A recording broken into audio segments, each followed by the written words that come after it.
Hello. कैसे हैं आप सभी? आशा है कि आप लोग बहुत अच्छे होंगे, अच्छे से एग्ज़ाम का प्रिपरेशन कर रहे होंगे और बहुत ज़ोरों शोरों से आपकी तैयारी चल रही होगी। आज मैं इस वीडियो के माध्यम से एक बहुत सा सिंपल सा लेकिन बहुत इम्पोर्टेंट सा एक टॉपिक आपके सामने लेके आया हूँ। ये टॉपिक मोनोपोली से रिलेटेड है एंड प्राइस डिस्क्रिमिनेशन से रिलेटेड है, और एक बहुत अच्छा क्वेश्चन इसमें एक बनता है। कि जैसे कि क्वेश्चन आप सभी लोग स्क्रीन पे देख ही सकते हैं। क्वेश्चन है कि क्या मोनोपोली गुड है? इज मोनोपोली गुड और बैड? और why it is observe that sometimes government support it. कहने का मतलब है कि मोनोपोली जो है, जो कि हम लोगों ने आज तक पढ़ा, अपने थ्योरी में पढ़ा कि मोनोपोली बुरी होती है, मोनोपोली को हम लोग को अवॉइड करना चाहिए, मोनोपोली मार्केट को इलिमिनेट करना चाहिए। लेकिन हम लोग देखते हैं कि गवर्नमेंट स्टिल जो है वो मोनोपोली एग्जिस्ट कराती है। जैसे कि आप रेलवे का बात कर लें, आप लोगों को पता है रेलवे जो है एक गवर्नमेंट मोनोपोली फर्म है, एक डिपार्टमेंट है। और तो अगर मानते हैं कि अगर मोनोपोली बहुत बुरी चीज है, मोनोपोली को हम लोग को अवॉइड करना चाहिए, तो फिर गवर्नमेंट क्यों मोनोपोली कर रही है? वो क्यों नहीं रेलवे में परफेक्ट कंपटीशन इंट्रोड्यूस करती है? क्यों? तो ये सब चीज का हम जो एक एनालिसिस समझने का कोशिश करेंगे इस वीडियो के माध्यम से। तो उससे पहले मैं आपको एक जानकारी दे दूं कि हमारा जो इकोनॉमिक्स लेक्चरर का न्यू बैच जो है वो 20 सितंबर से स्टार्ट है। तो do enrol now in this, क्योंकि हम लोग एग्जाम पॉइंट ऑफ व्यू से हर एक इकोनॉमिक के थ्योरी को समझने का कोशिश करेंगे, रियल लाइफ एग्जांपल्स के थ्रू भी समझने का कोशिश करेंगे, और एक बहुत इंटरैक्टिव वे में हम लोग समझेंगे कि इकोनॉमिक्स का यूजेस क्या है, हर एक थ्योरी का यूजेस क्या है, जो कि आपके एग्जाम में बहुत हेल्प करेगा। तो सो प्लीज़, जिनको इनरोल करना हो प्लीज़ हमारे शिक्षा टाउन के वेबसाइट पे जाइए, इनरोल करिए। तो चलिए अब हम लोग अपना एक सेशन स्टार्ट करते हैं। जैसे मैंने बताया कि अगर मैं बात करूं कि मोनोपोली होती क्या है, तो मोनोपोली एक ऐसा चीज है जिसमें एक सिंगल फर्म जो है प्रोडक्शन का भी प्रोडक्शन का भी कंट्रोल करती है और ऑपरेशंस का भी कंट्रोल करती है। मींस वो डिसाइड करती है क्या प्रोड्यूस होगा, कितना प्रोड्यूस होगा, कितने प्राइस में प्रोड्यूस होगा। मार्केट का कोई रोल नहीं होता। जैसे हम लोग डिमांड एंड सप्लाई पढ़ते हैं, इक्विलिब्रियम प्राइस सेट होती है, वैसे उनको कोई मतलब नहीं है। वो डिसाइड करेंगे कि उनको क्या प्रोड्यूस करना है, कितना प्रोड्यूस करना है, कब प्रोड्यूस करना है। तो और मोस्टली क्या होता है किसी भी एक मोनोपोली मार्केट में, क्या होता है कि प्राइसेस जो होती है बहुत हाई होती है। एक एवरेज किसी भी कंपटीटिव मार्केट, या आप ओलिगोपोली मान लीजिए, मोनोपोलिस्टिक मान लीजिए, या परफेक्ट मान लीजिए, इन सब में सबसे ज्यादा हाई होता है, हाई प्राइस होता है मोनोपोली का। और सबसे कम आउटपुट भी मोनोपोली का होता है। कहने का मतलब है कोई भी अगर क्वांटिटी या कोई भी प्रोड्यूस किया जा रहा है, प्रोडक्ट प्रोड्यूस किया जा रहा है मोनोपोली मार्केट में, तो उसकी प्राइसेस भी हाई होंगी और आउटपुट भी कम होगा। कहने का मतलब प्राइसेस मान लीजिए 30 रुपए का एक पेन दिया जा रहा है और 100 क्वांटिटी डिमांडेड है मार्केट में, तो उसके जगह 40 ही प्रोड्यूस किया जा रहा है। कहने का मतलब आप प्रोड्यूस भी पूरा नहीं कर रहे हैं और प्राइस भी बहुत हाई चार्ज कर रहे हैं। तो अगर हम एक थ्योरेटिकल पॉइंट ऑफ व्यू से जाएं, तो अगर आप लोगों को पता होगा कि मोनोपोली जो है वो बैड क्यों है, हम लोग को क्यों अवॉइड करना चाहिए मोनोपोली। तो अगर इसका हमें छोटा सा रीजन में जाएं, तो पहला इनएफिशिएंसी होती है। मींस वो market inefficiency in the sense, price के सेंस में भी और आउटपुट के सेंस में। मींस प्राइस तो हाई होगा और आउटपुट लो होगा। मींस अपना जो फुल यूटिलाइजेशन है फर्म वो नहीं कर रही है, वो इनएफिशिएंट है। दूसरा, मार्केट पावर। मींस मोनोपोली जो फर्म्स हैं वो एक मार्केट पावर बियर करती है। मींस पूरा मार्केट उनके कंट्रोल में होता है। जैसे कि बताया क्या प्रोड्यूस करना, कब प्रोड्यूस करना, कितना प्रोड्यूस करना, किसके लिए प्रोड्यूस करना, कितने रेट में प्रोड्यूस करना है, ये सारा फर्म डिसाइड करती है। कोई मार्केट डिसाइड नहीं करती, कोई गवर्नमेंट डिसाइड नहीं करती। तीसरा, गवर्नमेंट कंट्रोल बहुत लो होता है, या तो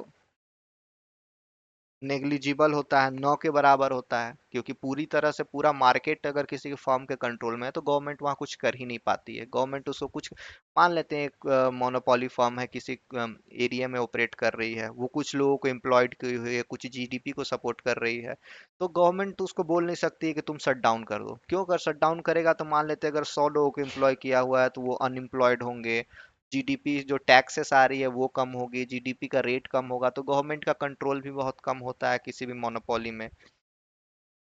और भी अगर बात करें तो वेलफेयर के सेंस में बात करें तो वेलफेयर तो बिल्कुल भी नहीं करती है। क्यों? क्योंकि आप प्राइस ही हाई चार्ज कर रहे हैं, बहुत लोगों को तो वो कॉमोडिटी मिल भी नहीं रहा है। क्यों? रीजन बीइंग कि आप हाई चार्ज, मान लेते हैं कोई पेन आपको 30 रुपए का मार्केट में बिक रहा है, लेकिन मेरा पेइंग कैपेसिटी 10 रुपए है, 15 रुपए है, मीन्स लेस देन 30 रुपीज है, तो हम खरीद ही नहीं पाएंगे। तो मेरे लिए तो वो वेलफेयर का काम ही नहीं कर रहा है। जो लोग खरीद पा रहे हैं उनके लिए वो बेनिफिट कर रहा है। तो मीन्स मोनोपोली में मोस्टली क्या होता है, रिच बेनिफिटेड होते हैं और पुअर बैडली इम्पैक्ट होते हैं। तो अगर हम चलिए, तो सारी बुराइयां हो गई कि मोनोपोली बहुत बुरा है, इससे पता चल रहा है कि आपको इतना में सुन के पता चल रहा होगा कि मोनोपोली बहुत बुरा चीज होता है, मोनोपोली होना ही नहीं चाहिए। लेकिन अगर कुछ अच्छी बातें अगर इसकी की जाए कि मोनोपोली में अच्छाई क्या क्या है, तो ये बहुत कॉन्ट्राडिक्टरी है, लेकिन वेलफेयर के सेंस में मोनोपोली एग्जिस्ट करना बहुत जरूरी है। Example, railway. रेलवे क्या करती है, अगर आप जनरल टिकट का दाम करें तो मोस्टली 500 किलोमीटर्स तक का अगर ट्रैवल करना हो आपको बाई ट्रेन, तो शायद 100 रुपए आपका चार्ज होगा रेलवे में। लेकिन यही अगर आप बस अगर लें, और बस अगर लेते हैं, तो जिसमें बस में क्या होता है, मोस्टली एक कंपटीटिव माहौल होता है, बहुत सारे कंपनियां अपने बसेस चला रही हैं उसी डिस्टेंस में, तो अगर उसका फेयर चार्ज करें तो शायद उसका 500 रुपए होगा। तो in the well sense of welfare, company क्या कर रही है, गवर्नमेंट क्या कर रही है, मोनोपोली के थ्रू प्राइसेस को मेंटेन कर रही है, प्राइसेस को लो कर रही है, ताकि लोग जो हैं जिनके पास क्षमता नहीं है, जिनके पास आय नहीं है उतना, वो भी उस चीज का लाभ उठा सके। दूसरा, अच्छी बातें क्या होती हैं कि आपका क्रिटिकल टेक्नोलॉजी, अगर क्रिटिकल टेक्नोलॉजी हो, क्रिटिकल मिनरल्स हो, वो आपका एक सेफ रहता है। गवर्नमेंट हर एक क्रिटिकल टेक्नोलॉजी को सेफ रखना चाहती है। कोई भी डेटा रिलेटेड टू डिफेंस हो गया या न्यूक्लियर फार्मूलाज हो गए, वो क्या है, गवर्नमेंट एक मोनोपोली मेंटेन की हुई है, जिसके कारण वो हर एक चीज कंट्रोल में, वो इंफॉर्मेशन कंट्रोल में। अगर यही कंपटीटिव मार्केट में अगर इसी चीज को ला दिया जाए तो कंपटीशन बढ़ेगा, डेटा शेयर होगा, डेटा शायद किसी गलत हाथों में चला। तो इस सेंस में भी बहुत अच्छी होती है। तीसरा, अगर मैं बात करूं कंज्यूमर के सेंस में, तो अगर मैं यहाँ पे प्राइस डिस्क्रिमिनेशन इंक्लूड कर दूं, जो कि मोनोपोली का एक बहुत इंपॉर्टेंट पार्ट है, अगर मैं प्राइस डिस्क्रिमिनेशन कंज्यूमर के सेंस में इंक्लूड कर दूं, तो जो लोगों को वो गुड मिल नहीं रहा था, अगर जैसे मैंने बताया कि 30 रुपए का पेंसिल था, तो बहुत लोग जो जिनके पास 30 रुपए से कम था, उनका वो तो पेंसिल खरीद नहीं पा रहे थे। लेकिन प्राइस डिस्क्रिमिनेशन के कारण क्या हुआ कि कंपनी ने उस पेंसिल का रेट 10 रुपए कर दिया कुछ सर्टेन सेक्शन या सर्टेन मार्केट में, जिसके कारण जो लोग नहीं खरीद सकते थे वो लोग भी खरीद पा रहे हैं। तो प्राइस डिस्क्रिमिनेशन अगर मोनोपोली में इंक्लूड किया जाए तो कंज्यूमर के सेंस में उनका वेलफेयर हो रहा है, उनको वो चीज मिल रहा है जो चीज पहले नहीं कर पाते थे, प्लस वही चीज मिल रहा है जो बाकियों को हायर पे मिल रहा है। जैसे कि अब कभी आप कार खरीदने जाए तो कार में भी एक हाई एंड कार होती है, मतलब टॉप क्लास होता है, एक मिडल एंड का कार होती है, एक लो एंड कार होती है। मीन सेम कार होती है लेकिन तीन अलग अलग मॉडल होती है। जिनके पास ज्यादा पैसा है वो हाई मॉडल खरीदते, टॉप मॉडल खरीदते हैं, जिनके पास थोड़ा कम है वो मिडल, और जिनके पास बिल्कुल ही कम है बस उनको कार चाहिए वो लो मॉडल खरीद। रहती वही कार है, ऑलमोस्ट थोड़ी मोड़ी फैसिलिटीज की अंतर होती है, लेकिन बेनिफिट करती है। मीन्स कंज्यूमर को वो चीज प्रोवाइड हो रही है, तो ये एक गुड सेंस में हुआ। तो अगर हम लोग का बात यह है कि हम यहाँ साफ साफ देख सकते हैं कि बैड जो थिंग्स है, जो मोनोपोली की जो खामियां हैं वो ओवरटेक कर रही हैं अच्छाइयों को। तो लेकिन अगर हम एक बात करें एक प्रैक्टिकल सेंस में, एक प्रैक्टिकल इकोनॉमी में, तो परफेक्ट कंपटीशन नाम का कोई चीज एग्जिस्ट नहीं करती। ऐसा कोई भी मार्केट नहीं है जो आप परफेक्ट कंपटीशन का एग्जाम्पल आप देख सके। तो मोस्टली क्या एग्जिस्ट करती है, या तो मोनोपोलिस्टिक एग्जिस्ट करेगी, या तो ओलिगोपोली एग्जिस्ट करेगी, या तो मोनोपोली एग्जिस्ट करेगी। मोस्टली सेंस में मोनोपोलिस्टिक और मोनोपोली होती है। जैसे कि आप ऑयल नेशंस है, ऑयल प्रोड्यूसिंग नेशंस है, रेलवे ही हो गया, या कोई बहुत बहुत बड़ी टेक कंपनीज हो गई, जैसे गूगल हो गया, वो उसका एक मोनोपोली है, माइक्रोसॉफ्ट का एक मोनोपोली है विंडोज ऑपरेटिंग सिस्टम के सेंस में।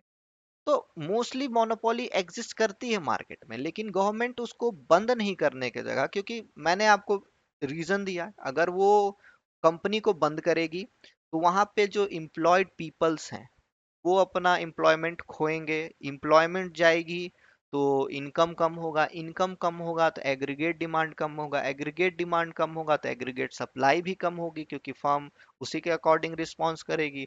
और जब ये एग्रीगेट डिमांड और एग्रीगेट सप्लाई दोनों कम होगी तो आपका नेशनल जीडीपी घटेगा, नेशनल जीडीपी घटेगा तो आपका कंट्री का इकोनॉमिक स्टेटस गिरेगा, एफडीआईज कम आएंगी, आपके गवर्नमेंट का रेवेन्यू कम होगा, तो ओवरऑल बहुत बुरी तरह से ये इम्पैक्ट करेगी। सो गवर्नमेंट तो उसको बंद कर नहीं सकती है। तो गवर्नमेंट क्या करेगी, या आप अगर कभी किसी बच्चों को पढ़ाएं, अगर वो आपसे ये क्वेश्चन करे, या कभी आप जिस जनरेशन को आप पढ़ाइएगा, नेक्स्ट जनरेशन को, वो कभी इकोनॉमिस्ट बने, तो कम से कम उनके पास ये दिमाग हो कि मोनोपोली फर्म को क्लोज करने से अच्छा है उसके सॉल्यूशंस को ढूंढा जाए, उनमें जो खामियां हैं, उनको दूर किया जाए। तो गवर्नमेंट क्या करेगी, कुछ कुछ पॉलिसीज लाएंगे जिससे कारण जो खामियां, जो उनकी इनएफिशिएंसी है, वेलफेयर नहीं करना, गवर्नमेंट का कंट्रोल कम रहना, या मार्केट पावर को, ये सबको रिड्यूस करना हुआ। अब जैसे कि मैं बात कर रहा हूँ कि अब गवर्नमेंट मान लेते हैं क्या करेगी, गवर्नमेंट बोलेगी कि आप ऐसा करिए कि आप मोनोपोली फर्म है, आप प्रोड्यूस करते हैं कोई भी कमोडिटी, आप प्राइस डिस्क्रिमिनेशन करिए। मींस अलग अलग कंज्यूमर से या अलग अलग मार्केट से सेम कमोडिटी के लिए अलग अलग प्राइसेस चार्ज की। जैसे कि रेलवे क्या चार्ज करती है, फर्स्ट एसी के लिए मान लेते हैं 4,000 रुपये चार्ज करती है, सेकेंड एसी के लिए 3,000 रुपये चार्ज करती है, थर्ड एसी के लिए वो 2,000 रुपये चार्ज करती है, थर्ड इकोनॉमी के लिए वो 1,000 रुपये चार्ज करती है, और जनरल के लिए 500 रुपये चार्ज करती है। सॉरी, स्लीपर के लिए, जनरल के लिए शायद और कम। तो ऐसे ऐसे करने से क्या होती है, गवर्नमेंट क्या कर रही है कि जो टॉप क्लास के पीपल्स हैं, जो कि first second second AC third AC का टिकट जो है वो खरीद सकते हैं, उनके पास कैपेसिटी है, वो उनसे एक्सट्रैक्ट करती है extra money, price description discrimination के थ्रू एक्स्ट्रा मनी उनसे एक्सट्रैक्ट की।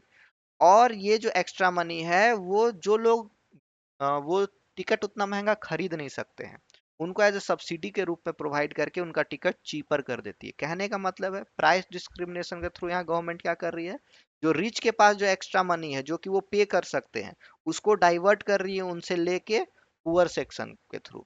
तो ये भी एक तरह का वेलफेयर हुआ कि आपको, आपके पास क्षमता नहीं था लेकिन आप कम पैसा देके बहुत ज्यादा लंबी दूरी को भी तय कर सकते हैं।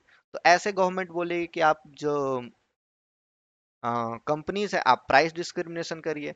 जैसे कि आप लोगों ने हमेशा आप लोगों ने दो पेंसिल जरूर देखा होगा। एक छोटा सा एग्जांपल लूं, अप्सरा और एक नटराज। आप लोगों को पता है नटराज जो है कि इको फ्रेंडली पेंसिल है, जो कि अप्सरा से हमेशा कुछ 5 रुपए, 4 रुपए, 10 रुपए हमेशा सस्ता ही रहता है था पहले। तो क्या हुआ, मान लेते हैं कंपनी नटराज जो है वो 10 रुपए में बेचती है और अप्सरा 20 रुपए में बेचती है, और दोनों का प्रोडक्शन कॉस्ट मान लेते हैं 5 रुपए, क्योंकि मटेरियल सेम लग रहा है, ग्रेफाइट, वुड, पेंट सब कुछ सेम है। तो अब क्या करती है, मान लेते हैं कि इकोनॉमी में, मान लेते हैं इकोनॉमी में 100 लोग हैं, और एक रियल डेटा के हिसाब से अगर इसका एजम्पशन लें, तो 60% इसमें 60 पीपल्स जो हैं वो पुअर हैं, जो कि शायद 20 रुपए अफोर्ड नहीं कर सकते हैं, और 40% जो कि मिडिल क्लास, थोड़े अपर मिडिल क्लास और रिच लोग हैं, जो कि शायद 20 रुपए का पेंसिल भी अफोर्ड कर सकते हैं। तो कंपनी क्या की, दो प्रकार का पेंसिल लाई, दो प्रकार के प्राइसेस दी। 10 रुपए का पेंसिल जिसको दी, तो 10 रुपए वाले, जिसको 10 रुपए में पेंसिल जो इंट्रोड्यूस की, जो लोग पे 10 रुपए का क्षमता था, मान लेते हैं वो 60 लोग थे, वो लोग 10 रुपए का पेंसिल लेते हैं, तो इसका रेवेन्यू, टोटल रेवेन्यू 600 रुपए का जनरेट होता है इससे। वही 20 रुपए वाले जो पेंसिल थे उनको 40 लोग खरीद सकते थे, तो वो 40 लोग वो पेंसिल खरीदते हैं, तो इससे 800 रुपए का रेवेन्यू जनरेट होता है। अब मान लेते हैं कि कंपनी कोई एक ही पेंसिल प्रोड्यूस कर रही होती, मान लेते हैं सिर्फ और सिर्फ अप्सरा प्रोड्यूस करती, तो सिर्फ वो 800 रुपए जनरेट कर सकती थी, या सिर्फ नटराज करती तो सिर्फ 600 रुपए जनरेट कर सकती थी। लेकिन प्राइस डिस्क्रिमिनेशन होने के कारण ये एड ऑन हो रहा है और लगभग 1400 रुपए जनरेट कर रही है रेवेन्यू। कहने का मतलब है कि इसमें क्या हुआ, पहले मान लेते अगर कोई सिंगल सिर्फ वो सिर्फ अप्सरा प्रोड्यूस करती तो सिर्फ 40 पेंसिल प्रोड्यूस करती, या सिर्फ नटराज करती तो सिर्फ 60 पेंसिल प्रोड्यूस करती, क्योंकि उतना ही का डिमांड है। तो इससे क्या हो रहा था कि वो उसका कैपेसिटी मान लेते हैं कि 100-200 पेंसिल प्रोड्यूस करने का था, लेकिन वो कर रही है या तो 40 या तो 60। मान लेते हैं 40 ही कर रही है। अब नटराज का ही अरे अप्सरा का एग्जांपल लेते हैं, तो मान लेते हैं 40 प्रोड्यूस कर रही है। तो वो मार्केट में क्या है कि जो रिसोर्सेस है उसको कम यूटिलाइज कर रही है, कम लोगों को एम्प्लॉयड की हुई है, क्योंकि 40 लोग ही खरीद पा रहे हैं 20 रुपए का पेंसिल। लेकिन जैसे ही वो प्राइस डिस्क्रिमिनेशन करती है, एक्स्ट्रा 60 लोग उसमें ऐड हो जाते हैं, मीन्स एक्स्ट्रा 60 पेंसिल और उसको प्रोड्यूस करना होता है।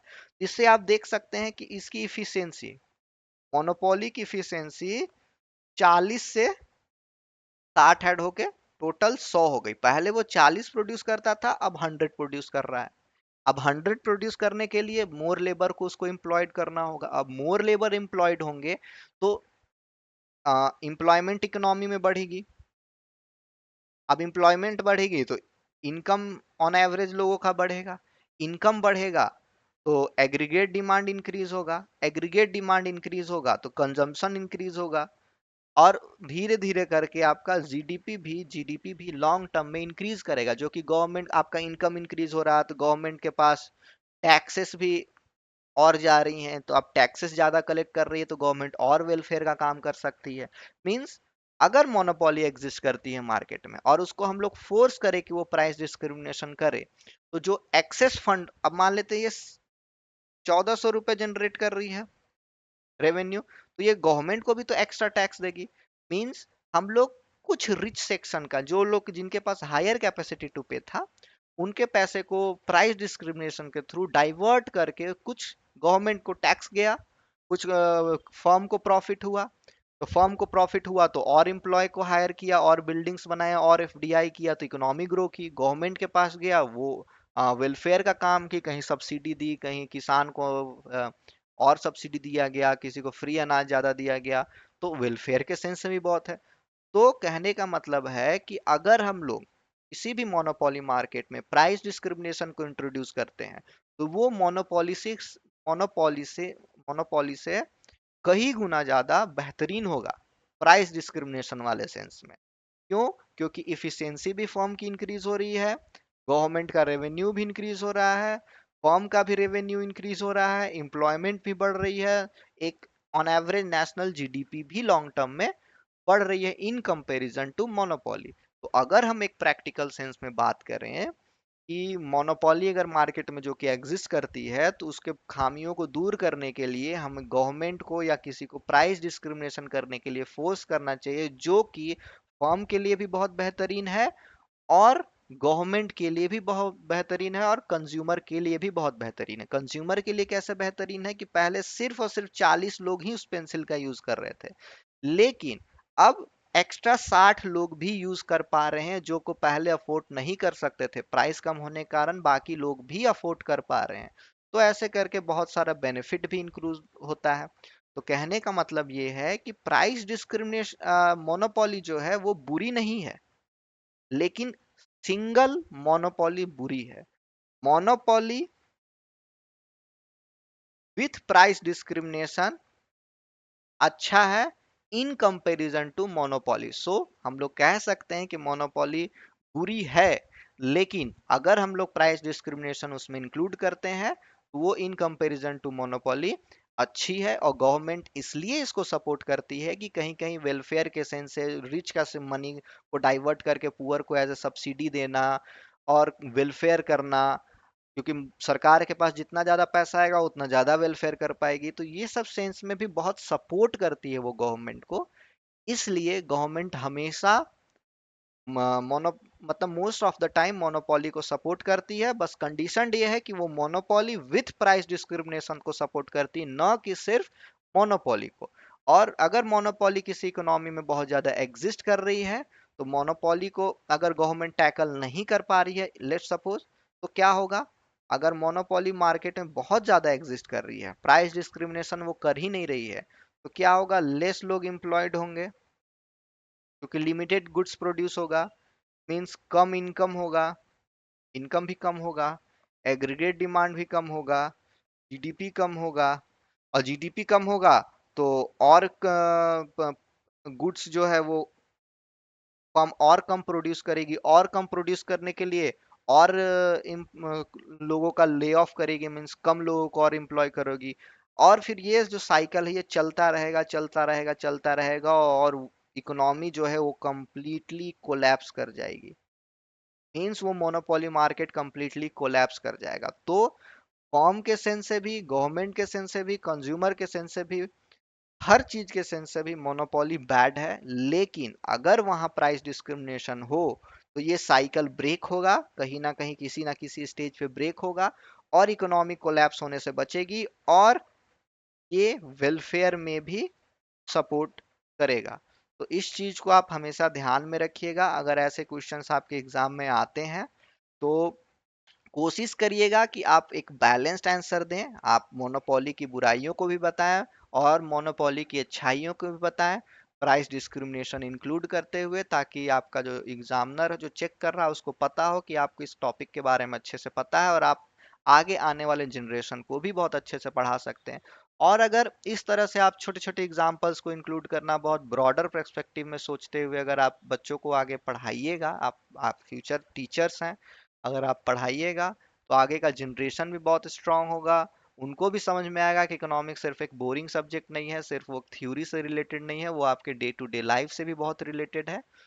तो कोशिश करिए किसी भी कॉन्सेप्ट को बहुत ब्रॉडली तरीके से सोचने का, समझने का, शॉर्ट टर्म और लॉन्ग टर्म दोनों में, और उसको एक कनेक्ट करने का कोशिश करिए आपके रियल लाइफ एग्जांपल से, चाहे वो किसी भी थ्योरी हो, चाहे परफेक्ट कंपटीशन का बात हो, चाहे आपका मनी एंड डिमांड का बात हो, या केन्स के किसी भी थ्योरी का बात हो, आप उसको कनेक्ट करिए।